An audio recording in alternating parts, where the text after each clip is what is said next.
and the nature of those appointments were not following proper procedure. I mean, you just look at a file, you see Momodu S is now secretary or so on. So you don't see application or certificates, qualifications of Momodu S and how he got to the job.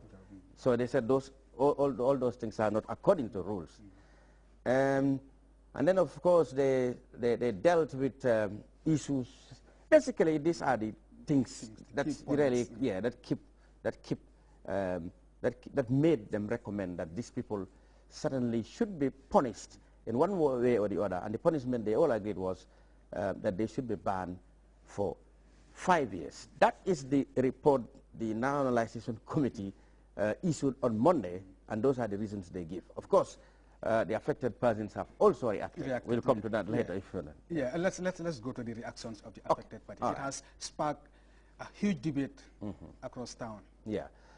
Yes, immediately this press release was issued. I mean, the aggrieved parties and their supporters, of course, because you know the football fraternity consists of stakeholders, football clubs and regional associations, and affiliated associations. That means the referees, the coaches, the school sports, and the players association.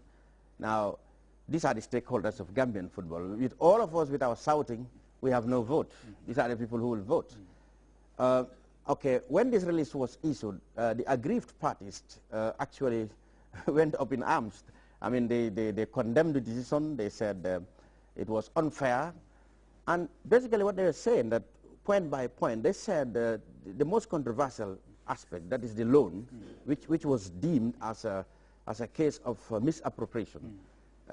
They said that is not quite true, because apparently none of the executive members benefited from the loan. You know, although it was the executive decision to give out the loans to the staff, but they themselves, the executive members, did not benefit from that. So that means, you know, it was not a question of, them wanting to misappropriate funds. They said, otherwise they would have themselves been beneficiaries, but they didn't benefit from it. They just gave it out in loans to the staff to motivate them. That's what they said. It was a way of motivation, because sometimes, staffs do go to work 2 or 3 months, they haven't got paid, or either not paid at all or not on time. So they decided that this money should help them to motivate them. So they loaned out this staff to 24 members of staff. And they also argued that they had issued forms, applicants signed these forms, and there were guarantors. For example, the beneficiaries of the loans themselves guaranteed one another. For example, I and you work in the same department. I become your guarantor, you become mine, or Lamin's, or the cameraman become that of this. He said those were the systems that they put in place in giving out the loans. And they said they had started repayments until when the GFA ran out of money. All right? And they also said they had contacted FIFA whether it was proper to give out loans from that money, and FIFA had said that yes, if you really could put in place proper repayment mechanisms, then you can do that. So according to the GFA, they thought that it was perfect that this 1,050,000 should be used for that. And then they also clarified that it was not the normal FIFA assistance program, FAB, that they got it from. No, it was a bonus that was given to most African nations after the World Cup in South Africa 2010. In other words, it was extra money for the GFA to run the programs that their FAB could not complete. So that is why they said this was not exactly the FAB money, but an extra money. Of course, it came from the same sources, and it was all meant for football. They said that's where the money come from, and not exactly from the FAB. But then, it's the same FIFA money, obviously. So that is how they responded to the money thing. That it was a loan that they didn't benefit themselves from it themselves, the executive members. It was for motivation to the staff, and they had asked FIFA, and that they had put in loan repayment mechanisms, and staff were paying until when they were sacked by the Normalization Committee. That's the response to that. Of course, they admitted that there are problems with the statutory deductions. That means, yes, there were deductions that were not actually paid to the Social Security and income tax. But then they argue this is not, unique to the GFA alone. Many entities have this kind of problems when they have financial problems. So they believe that going just by the recommendation or audit report or management letter is not enough. Management query, they call it, is not enough for anybody to come and conclude that there was misappropriation. And also they said the people who wrote the report, supposedly lawyers, 3 of them, they accused the lawyers of taking only unilateral only the auditor's report. But the reply of the management of GFA to those queries were not input, in the reports that the lawyers presented from the disciplinary committee. So they challenged that. They said, naturally, the disciplinary committee should have also put on board the reply of the management to those auditors' queries, instead of bringing only the auditors' queries and make that a Bible, a final report.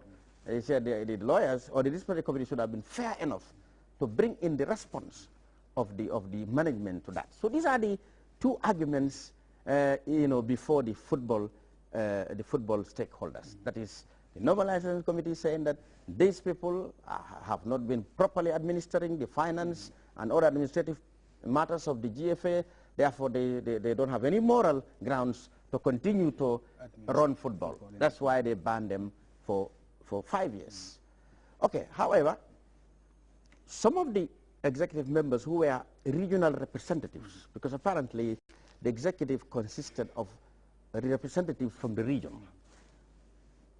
2 of them appealed, because obviously it must be said that the GFF said the aggrieved parties can appeal. And the latest day for the appeal was Wednesday at noon. And indeed, 2 appeals were received from 2 executive members who were actually the regional representatives. And what they argued in their appeal was that, well, yes, they were executive members, but actually they were only on the fringes. They were not responsible for most of the decisions that were made. So that being the case, in fact, some claim they only attended only 2 executive meetings.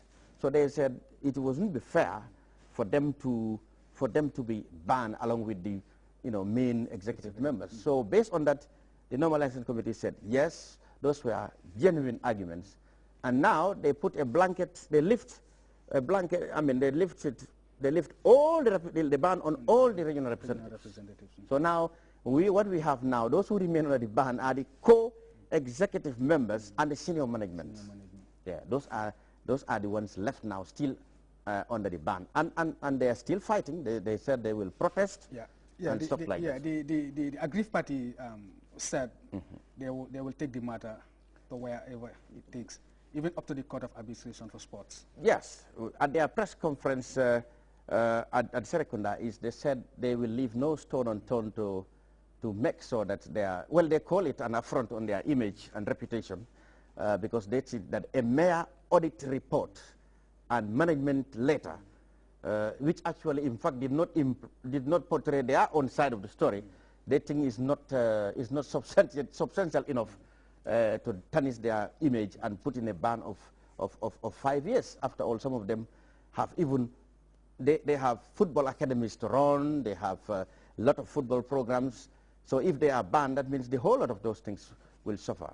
So they believe they have not done anything wrong that is substantial enough to warrant this kind of high-handed punishment, as they call it. But then the normalization committee had always said that these people's management of things left much to be desired, and the best thing for football in the Gambian future is to have them out of the system. Out of the system. Yeah.